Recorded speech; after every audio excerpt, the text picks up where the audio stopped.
Se endurecen las posturas para gobernar Navarra y para gobernar España. Desde el Congreso de los Diputados, UPN acusa al PSN de María Chivite de imposibilitar la investidura de Sánchez, tratando de ser presidenta de Navarra a costa de EH Bildu. Que no cuente con la unión del pueblo navarro si en Navarra se conforma un gobierno de los socialistas con la abstención de EH Bildu.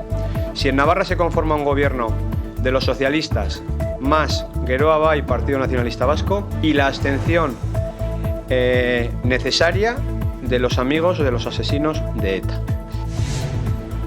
Bueno, pues el PSN de Chivite responde a través de un comunicado para decir que no aceptará chantajes o amenazas políticas no solo de Navarra Suma, sino tampoco de EH Bildu. Insisten en su idea de formar un gobierno progresista.